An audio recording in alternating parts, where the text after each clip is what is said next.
Hey, everybody, this is Josh McKinney, and I want to welcome you to another exciting episode of the I Suck at Jiu-Jitsu Show.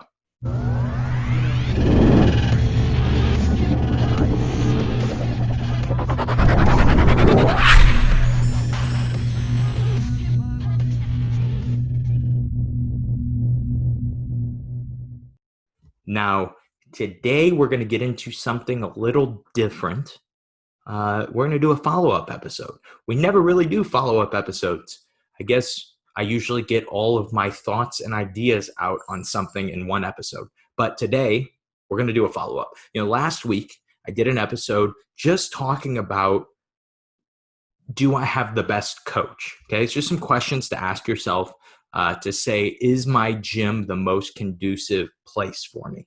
And there's a lot of stigma around that. I expected actually to get a little bit of backlash from that episode, but I didn't, which was really cool. That was really interesting to me. I expected people to be like, oh man, you can't tell people that there are other options. You can't tell people to leave their gym or something like that. But that's also the reason we wanted to do a follow-up. One of my students suggested, maybe this is a bad thing that one of my students suggested this, but he suggested, hey, what are the options if your coach sucks? I think you should talk about that. And that student in particular, he had a unique experience where he moved and he felt like he still needed to drive like almost an hour to get to the gym that he was at. And my space was closer by a lot. And so he was spending so much time driving, and then that caused him to not be able to make it over. That caused him to not be able to train. And it was a very frustrating, it was a very tough thing for him. And so, we're just going to kind of look at it from each individual circumstance and maybe how you could handle it. Okay. So I wanted to start with the worst first. If you train at what we would consider a BJJ cult. Okay, so we talked about this a little bit on the episode. Is your instructor a god at the gym? Right, that's usually a sign, or the best competitor. Is he a god? Is he untouchable? Can you not ask questions to him? Is he not from a jiu-jitsu standpoint? Not is he better at everybody than jiu-jitsu? That's actually cool, right? That's a really cool thing. But is he worshipped? That is usually the big sign of a cult. Every cult has a cult leader, right? And we have to be against that. That is very, very. It's bad for the art, and it is bad for you as an individual. The reason I say that is because every time, and I know that people may disagree with this. I've been around jiu-jitsu for a very long time. Every time you start to see that cult mentality that we are better than everybody else, it is us against the world. Nobody knows anything. We know everything. And, or our leader, our king, our coach, whatever, our professor knows everything, and everybody else sucks. Anytime that mentality starts to get into a gym, it carries over into things that aren't jiu-jitsu. It's very interesting. I'm trying to think without naming anything in particular. Just you see very, very dominant behavior come out of those places where the lower level belts are treated very badly. Okay, I don't think there's anything wrong with making fun of one of your white belts, but you should also be making fun of the black belts too, right? You shouldn't. I don't think there's anything wrong with that kind of stuff. But if your white belts are treated like lesser than, or your people that aren't competitors are treated like lesser than, I think that is when you should start to ask yourself, and you should start to say, hey, I think that this might be what Josh was talking about on the I Suck at Jiu-Jitsu show. It's a little bit of a cult. It's maybe not the best place to be. Okay. And honestly, you can deny it, but if you don't fit into that culture and you start to see it happen, but you need to leave. That is something that is not something to be around. You don't play the game of, well, I don't partake in what these people do. You leave. I promise you, you do not want your name associated with the things that can come of that. Okay. And that's a very simple, direct answer, right? There's not a lot of problem solving around it. It's if you feel like you are in a cult, you should not be there. You need to train somewhere where you feel safe, where other people are treated well, and things are safer, right? Now, this is where it gets a little tougher, okay? Because that's a simple answer. Oh man, it's crazy there. We shouldn't train there. So this is where it gets tougher. Sometimes you train at a gym that does not match up with your school or with your goals, right? So I train at a self-defense only gym, and I want to be a good competitor. It doesn't match up. Now, I think it's very important to know that you have options. Okay. It doesn't mean, oh man, you train at a self defense only gym. You want to be a competitor. You need to get out. Okay. So say you train at a self defense only gym. Maybe you really love your coach. Maybe your coach is a great person and you think that that is who you want to follow. Okay. Keep in mind, everything that I'm saying that is anti the jiu-jitsu culture of today, where you can't, if you leave your gym, you're a creonche. Everything that I'm saying, this is coming from somebody who has never left his coach. Okay. But I understand that there are times where it makes sense. Okay. For me, I wanted to be a good competitor. My coach, he was at the time, he was in the UFC, right? So he was a very good fighter. If maybe that was it, if my coach was fully focused on the UFC and not focused on being a coach or not focused on jiu-jitsu as much, maybe it wouldn't be the right place for me anymore. But something that he did that was insane was he kept competing. He actually kept training with us and kept helping us in the gi on top of fighting in the UFC. The time that when the year he got into the UFC, he actually he won the pans as a brown belt, which was very unique, right? It was super interesting that he was able to do that. He was able to do both. It's very uncommon. But that's why I never really had any intention on leaving. There was actually one unique circumstance where I thought about it, and it was just because I got an offer from somebody to stay for free and train at one of the really big gyms.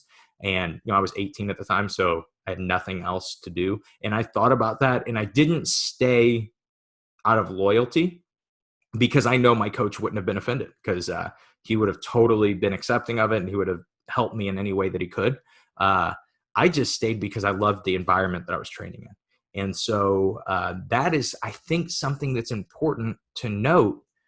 Just because your gym doesn't match up with your goals, that doesn't mean that you need to leave. Okay. Sometimes that means you need to take a little bit more of a leadership position because maybe you're not the only person that wants to compete. Maybe you're, a blue or a purple belt and you're training at this. I'm using the example self-defense only. Okay. Maybe it's just nobody competes at the gym. Maybe it's time for you to try to convince some people to go compete with you, to try to get a small group together. And that was something when I first started, even into purple belt, most of the time when I would go compete, it was just me. And I didn't, at blue belt, I would have one or two buddies that would come and compete with me. But at purple belt, I was pretty much one of the only competitors, especially at like purple belt. So I was willing to travel and compete all over the world and stuff. I was the only one doing that from my school. So what I could have done much better is try to get a group of people to compete, try to motivate people to compete with me. That would, like, in looking back, that was a big mistake that I made, was just accepting, oh, I'm the only competitor, that's fine. And the reason you would do that is because as a competitor, it's very important that you're getting rounds with people that also want to compete. You're getting rounds with people who have the point mindset when they're competing or when they're in training, right? That's one of the, I know I'm off on a tangent, but this is something I like to note. One of the most surprising things for people in tournaments is how hard it is to finish guard passes and how hard it is to finish sweeps or takedowns. In the gym, it's very common for people to accept a guard pass when it's like 80% finished and then just say, okay, now I'm going to defend or play from side control. when it comes to the tournament, nobody does that. If a pass is 80% finished, it is not finished. People will fight to the death. They will fight tooth and nail to not allow those 3 points. And that's always really surprising. But when you have competitors with you, when you have people that you're trying to compete with, they in the gym, they understand, hey, I can't let them pass. I would be scored on here. And so they don't accept that as much. And so it's nice to have that that kind of training environment. Is important, I think, to have that kind of training environment for you.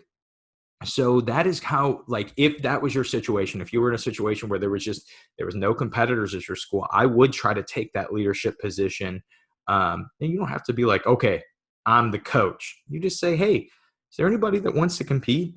I would really love to get some competition. And honestly, for me, as a black belt, I mean, I still have things that I want to do as a competitor, but I mean, there's not really much options right now, right, for me. So I don't have, unless I'm competing in local tournaments, I don't have much to do at all. But it's also cool to think about that I have certain students that really push that competition, and it motivates me as the coach. Even if I'm not planning on competing with them, it still motivates me to train, right? I can't skip training on a certain night. I have purple belts that need rounds. They need good looks getting ready for tournaments. And so for me, it's very motivating. I think that's important to keep in mind when you are training, when you're getting ready to compete, is that, like, when you do it, you also can be very motivating for your team. But that is one option if your goals just don't match up. But if your goal is to be a black belt world champion, your goal is to be a brown belt, purple belt world champion, something very high level, you have to approach it differently. I wouldn't say that you have to leave. There are people that don't. There are people that stay at their school from the beginning, and they stay there forever, and they build up their school with their coach, and they're able to win at purple belt and brown belt. You don't really see it at black belt. I mean, there have definitely been guys that have done it, and girls that have done it, but it's less common, right? It's just because it's hard, right? In order to be a black belt competitor, it's hard to even have a job at all. Even if your job is teaching jiu-jitsu, it's very hard because you're full-time, right? You're a full-time athlete. But, if that was my only goal, if I looked at, I need to win a black belt world championship for happiness, I probably wouldn't train where I train right now. I think from a technical standpoint, I think I can probably match up very well with a lot of the best people.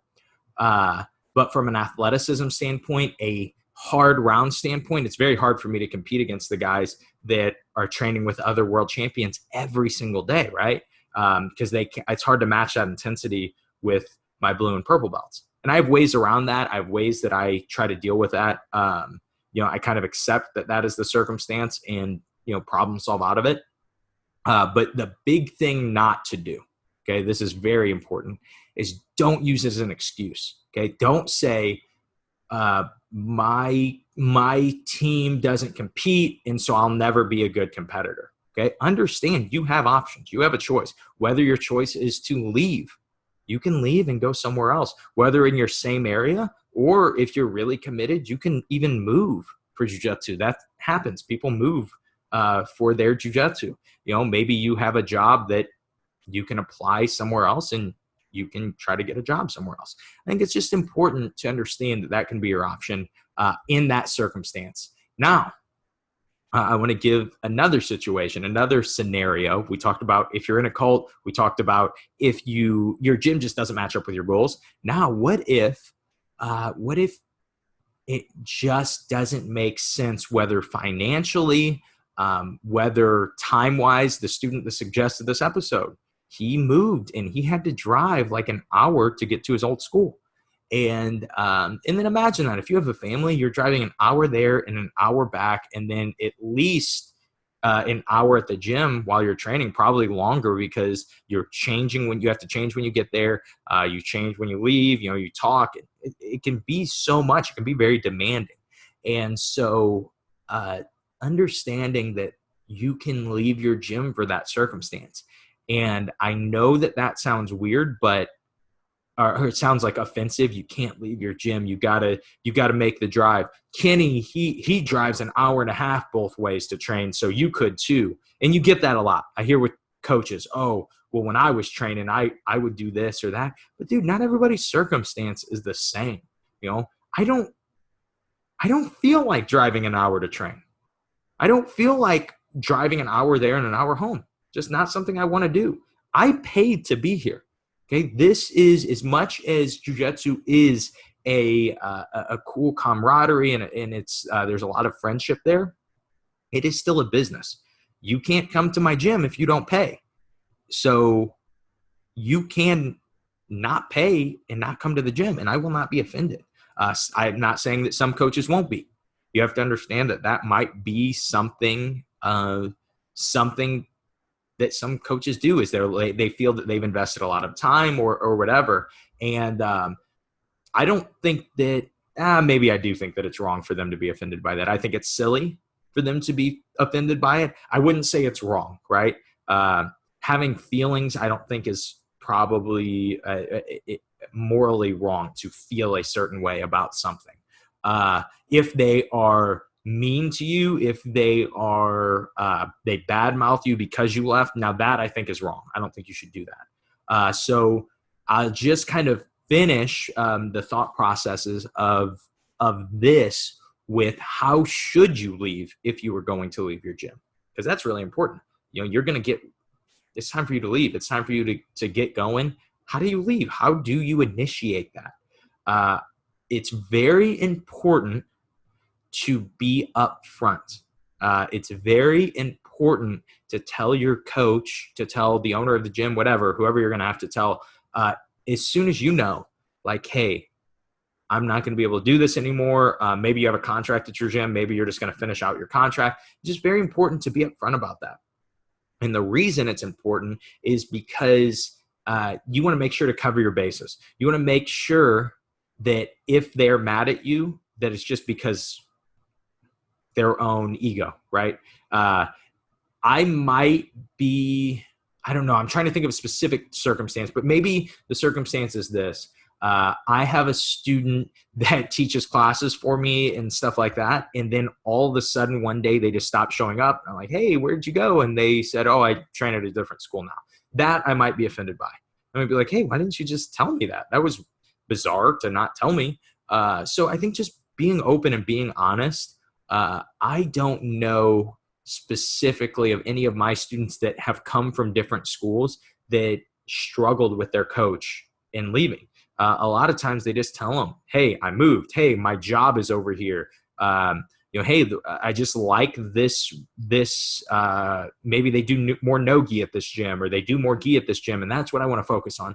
And there's nothing wrong with that, but being honest with your coach, I think, is very important, and just being upfront, not being one of those people that had planned to move for months and then tell them the day before and be like, oh yeah, it just sprung up on me, because I've seen that before. I don't think that's cool. Again, I probably wouldn't be offended, but I don't think that's cool to do to somebody. I think you should just be honest with your coach, like, and even be honest about, in the best way possible, be honest about if it's not meeting the standards that you want to meet. You know, if you're at a gym and you're saying, man, nobody trains hard, we don't do any rounds here, or something like that, and you want to do more rounds, you want to compete more, you could mention to your coach, if you could ask, hey, is there any way I could do this? Is there any way I could do more rounds? Is there any way I could train more? And if they're like, no, and it doesn't match up, then you could say, well, you know, I don't know if this is the best fit for me, or something like that. I think that's the biggest and most important thing to get out of this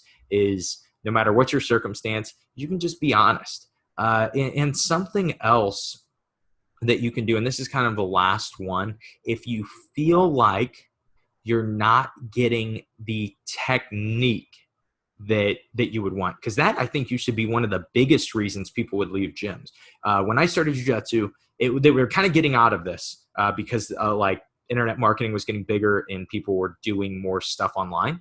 But when I started 12 years ago, big thing that was happening with a lot of different people was that they would try to keep the techniques of the gym secret. And they wouldn't, they would never show to outsiders, and they would have their own gym secrets. And that was actually a common thing. And now that doesn't really happen very often, but now we have a way around that. If you feel like, man, I just don't get the technique that I wish I was getting, it's very simple. You can look online. You can reach out to people. I mean, I look at it like this. I did even during the COVID pandemic, I did I guess we're still in it, but during this, right, when everything stopped, I wasn't even able to train. I did a online private lesson with JT Torres. That's also something that I think is important, is to never stop learning, even when you're a black belt, right? I think and it's funny, I actually did, he actually showed a bunch of knee cut stuff. I have my own knee cut instructional. I have my own preference on how I do knee cut, but I wanted to know how he did it because he does so well with it. And, but that's just a thing to say. Even when you can't train, even when everybody's gym's closed, there are ways to find technique, right? There are ways to find the techniques to work for you. That's why we started simplifying Jiu-Jitsu. Obviously, right now, we only have one instructional out, and that's the Essentials of Jiu-Jitsu Kimura. And I have something I'm going to read to you guys at the end of the episode that I thought was really, really cool. It was about the Essentials of Jiu-Jitsu Kimura. But just wanted to look at that. I could find so many different techniques. You could go to Keenan online and learn everything about worm guard, or you could buy his lapel guard. What is that? Encyclopedia. You could do that with anybody. There's so many cool positions. There's so many cool things that you can learn. So if you're not getting the technique at your gym, you can always just buy an instructional. Not all instructionals are created equally. Some people are just very good athletes. It's probably more common in jiu-jitsu. A lot of the people that you see as competitors are very good athletes, and you'll say, oh man, that guy must be a great teacher. And then they teach you stuff and you try it at the gym and it doesn't work. It's because they're not good teachers. And that's common, right? Even at world champions, I've gone to seminars of guys that are amazing at jiu-jitsu, and the seminars suck because they're great athletes, right? And they don't understand that not everybody's on that same level. So I think it's important to make sure with your jiu-jitsu, with your progression, that you can take responsibility for learning technique on your own. You don't just have to show up to class and accept what is being taught to you. But again, if you don't like what's being taught to you, if you feel like maybe your coach isn't a very good teacher, maybe it's time to look for somewhere else. And that is kind of where I want to just end that episode, or in this episode, is on that thought of you do have options. We always have a choice, and it's just so common to be a victim for people to say, oh, well, I'm not going to ever be a good competitor because my coach isn't a good competitor and it's his fault, right? Don't have that mindset. Don't have that mentality. That's something that I do have pride in myself, is that I stayed in St. Louis, right? I stayed in Granite City, Illinois, and was able to get my black belt and was able to compete with, or have been able to compete just in my first year of black belt, some of the best guys in the world. And I think it's important to remember that in jiu-jitsu is you don't have to leave in order to progress, in order to find techniques, but it is an option, and it is not morally wrong to do. There's a right way to do it, and then there's probably a little more questionable way to do it. But to finish, as I said, I wanted to just read to you guys a message that I got on Instagram. I don't know if listener mail is going to be a place to start to finish the show, but I really liked this one. Really excited me. And so I thought I would mention it. And so with this, if you guys ever have any questions, if you guys ever have anything, I try to stay so up to date with my Instagram replies. And if you ever want to email josh@simplifyingjujitsu.com, you can. But I always try to be really up to date with those things because people have so many questions about jiu-jitsu, and it helps me figure out episodes to record or YouTube videos to record or whatever. So I think it's just really important to note, if you guys ever have a question, send it to me. Sometimes I will answer it during a question and answer episode. Sometimes I will just reply to you. And then anytime you send me anything, I will always ask for your permission before I read it on the show, send it in an email, anything like that. Okay. So I just wanted to go over this. I really liked this message.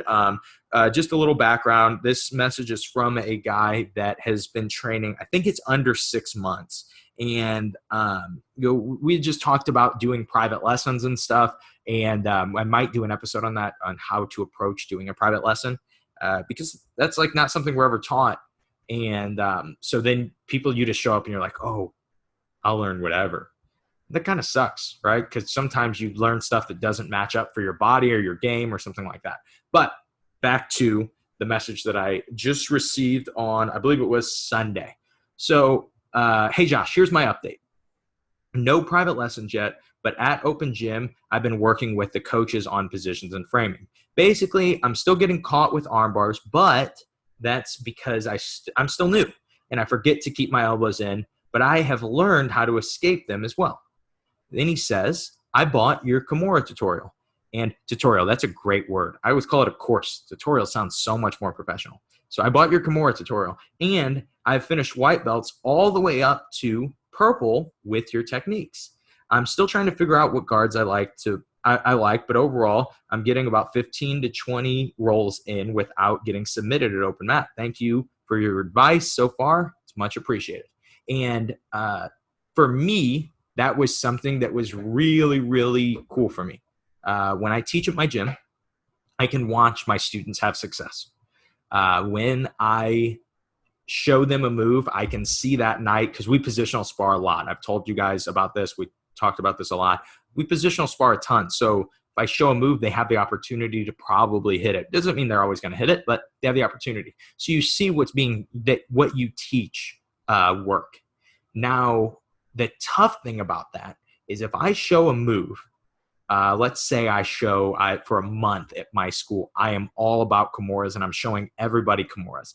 The problem with that being at my school is that everybody learns the Kimura. Everybody knows that everyone's going to be attacking the Kimura. So it's cool because people's Kimura defense gets really good. But you almost miss out because you don't get to have a lot of success. But my buddy that messaged me on Instagram, he's having success with it, right? And a lot of that has to do with that nobody at his school really understands that he is going for Kimuras. That is what he's hunting, and that's why I kept the instruction all about one thing very specific and then explained how to train it, how to work it in practice, and how to get better at it. I think that's really important for people to look to outside places for technique. That's why I love that I have multiple coaches at my gym. Just for the adults, we have 4, including myself, we have 4 different people that teach class regularly. And what that does is, and we actually all show the same exact position. But what it does, and we all spar the same position, what it does is it shows you different avenues, different options. And then not everybody is just focused on the same 3 things that I showed. And so that is just kind of my rant on why you guys should go to simplifyingjujitsu.com and purchase the Essentials of Jiu-Jitsu Kimura.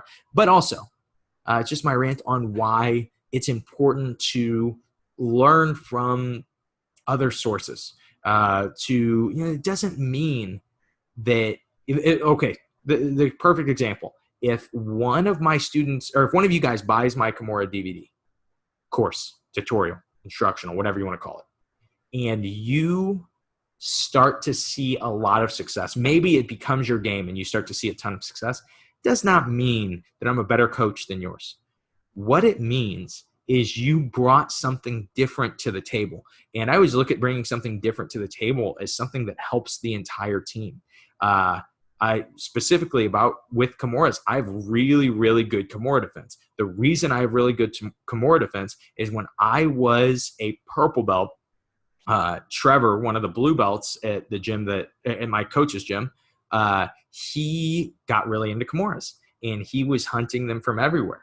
And so one, I learned a lot of different stuff that I even show in the instructional from sparring him in that position where I was just being defensive, and I was learning about how to stop it and what stops the Kimura, how you can beat the Kimura. And then that allowed me to figure out ways to beat that, right? But I look at that. He brought something from the outside into the school. And then that same year that he started to get really good at the Kimura and just like that, like rolling Kimura, like where you dive over the top from a guard pass, I got put in that position by another purple belt at Worlds. And I not only escaped, but I escaped very easily, and I was able to sweep right off of the position because I had been there so much. And I look at that as like, he got me those 2 points. Trevor got me those 2 points, right? Because he brought something different to the table. And so whether you buy my Kimura instruction, whether you get somebody else's course, somebody else's techniques, something off YouTube, I think it's really important to bring different things to the table at your school, to work them. It builds up everybody, and it obviously helps to improve your game. So that is all I have for you guys today. I know we were kind of everywhere. I have an interview next week that will come out. I have not released an interview in like almost a month. I think I'm definitely going to slow down on the interviews just because they take a very long time to prepare for, to match up with the person, to find the right time to record it. And they just take a lot more work to record than a question and answer episode or an episode on a topic. Or an episode where I just am using somebody like my coach who I've had on a few times, or my dad who I've had on a few times, somebody that I have a close relationship and I hang out with all the time. I think that's really important. That's really cool to do too. But I almost feel like when I'm doing too many interviews, then I'm researching the person. I am just doing so much that I'm actually missing out on what I could be doing that is more effective, which is providing more jiu-jitsu content for you guys. And so I think we're going to go to every other week, every other Wednesday, doing an interview, and then try to do a lot more of these type of episodes that are solo cast or whatever. So again, if you guys have any questions, shoot me an email, josh@simplifyingjujitsu.com, or message me on Instagram, @DJoshMcKinney, and I would be happy to answer your questions on the show, especially, or if you have any ideas for an episode. I was telling one of my students, the student that came up with this episode, I was telling him, I think you've come up with half of the episodes that I have done on the show. And I think that's really cool. It's really fun. So just ask questions, especially if you are a white belt. That is the time to ask questions. That is, or even a newer blue belt. And I think a lot of times you feel intimidated because you'll ask a question and you say, well, everybody probably knows this. But the truth is most people come in with that attitude. And so everybody had that question, but most people were afraid to ask it. And so it was never answered for them. And so it's very helpful to do that. And it's really helpful for me as a coach to get those kind of questions, because then I say, oh man, white belts don't know about this. I need to make sure I'm covering this with my students on top of talking about it on the show. And then lastly, most importantly, this isn't the most important thing. I think the episode was most important, but most importantly is what I'll say. I tomorrow am going to start filming a YouTube series, and it is going to be called Why I Suck at Jiu-Jitsu. And the idea is going to be, and we're just going to do a season of it. We're going to experiment, I think, somewhere like 10 to 12 episodes. And I will release that on Thursday mornings. Okay, so that will be on our YouTube channel, and we'll only put it on YouTube. I'm not going to put it on my Instagram or anything like that. Just going to keep it all YouTube. So if you want to check that out, you can search the I Suck at Jiu-Jitsu Show. You can search Josh McKinney on YouTube, and it will come up. And so you guys can subscribe to that channel just so you can be notified anytime we post a new episode. But I have some really unique stuff. We're going to start the first season covering why I suck at certain submissions. Specifically, we'll do a triangle one. We'll do a straight ankle lock one. We'll even do a heel hook episode. And I think it's very important to understand the controls and the finishes of submissions. I think that's something that most people gloss over. We always want to know the setup. What's the setup? How do I get there? But the truth is, nothing is more important in a submission than being able to finish it. Because if I get my guard pass every time I do my cool triangle setup and I can't finish it, then I'm going to stop doing a triangle. But if I'm very good at defending or finishing the triangle, what you'll find is a lot of times the triangle just comes up. Somebody sticks their arm in the wrong place and I get to the triangle. I don't even have to set it up. I can just grab it. If I'm very good at finishing, I'm going to finish it. And so that's kind of the perspective we're doing with the first season. Hopefully, we'll be starting next Thursday. If not, we'll be starting the Thursday after. But I'll keep you guys updated on it. I hope you guys have a great rest of your day. I hope you guys enjoyed the episode. I hope that you guys send me some requests, send me some questions, and I hope that you guys suck just a little bit less at jiu-jitsu.